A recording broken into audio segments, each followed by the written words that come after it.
I was in Detroit recently, and I saw there was a documentary on Showtime called Sexy Baby.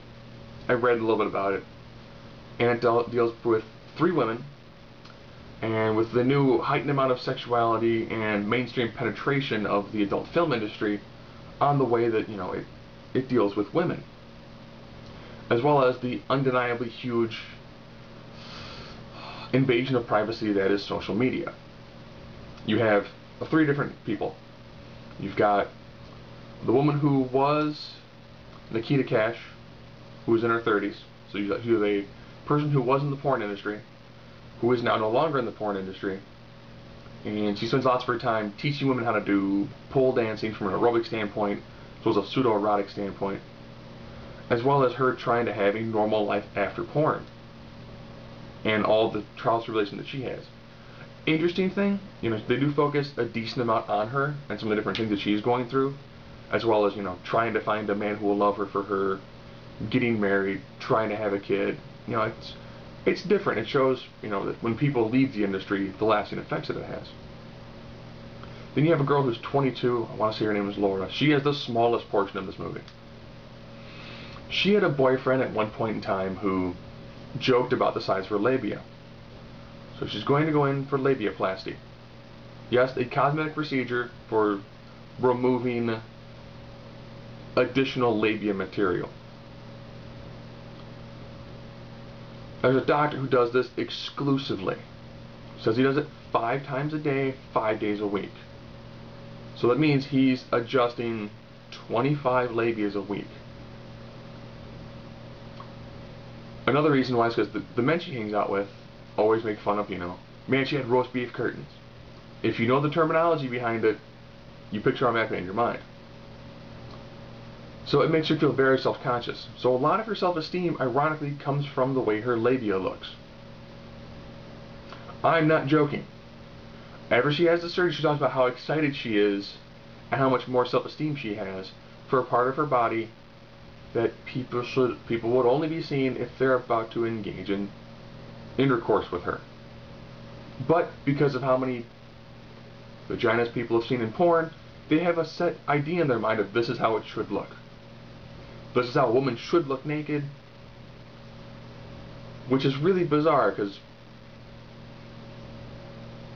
you normally don't hear women go, I want a man who is absolutely chiseled, head to toe, just almost barely an ounce of body fat, super jacked, like what I see on a magazine cover. And I want to be built like a porn star. Not? But and when they interviewed certain men, I don't want to just say boys, a lot of them are like, yeah, because when I think about a girl, I want big boobs, big butt, no hair. Really? So they pretty much want to just sleep with a woman who has the physical archetype that's reminiscent of that of a porn star. And most people they talk to, it's like, well, have you ever dated a girl who had, hair, pubic hair? Yeah, I didn't call her again. How about a woman who had a distended labia? Oh yeah, that was gross. I never called her again. So, I know against small subset, they also mentioned that 80% of the people that they talked to, the men, had some sort of adult-related app on their phone. So I guess when they're bored and they're walking around, they can be watching, pornography on their phone. Oh, the glory of the internet. We've now just put porn everywhere. Now, the most telling portion of this is a little girl called Winifred. They follow her from time when she's 12 to 14. Yes, 12 to 14.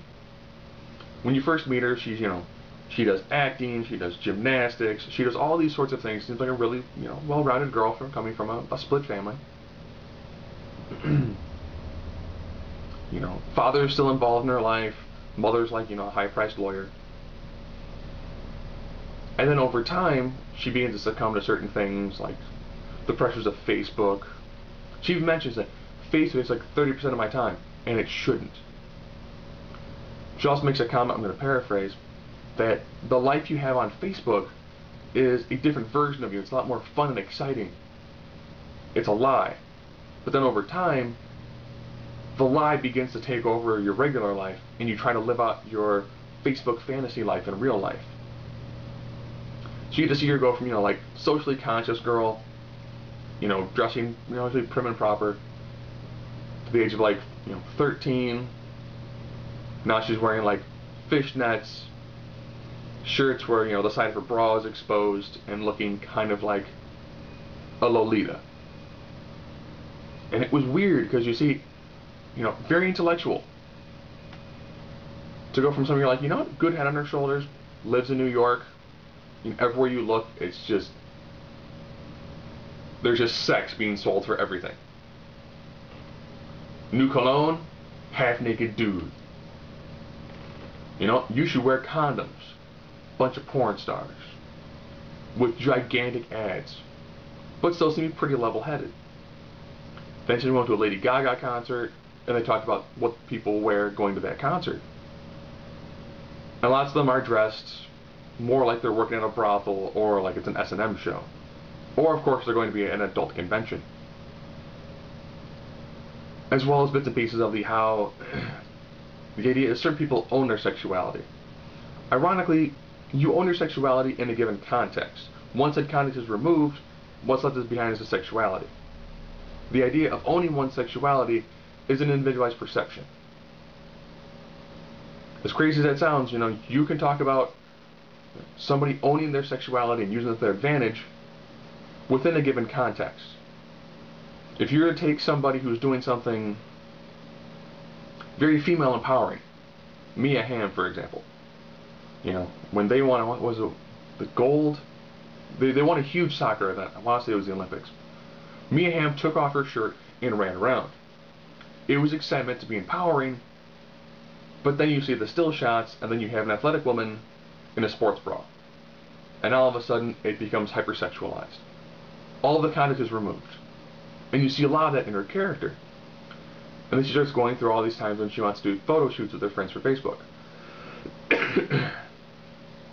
And they're done in certain ways that you might have the whole, like, it's an artistic kind of sexy feel to it. But that was the intended purpose and the context. In a still shot, a lot of that gets removed.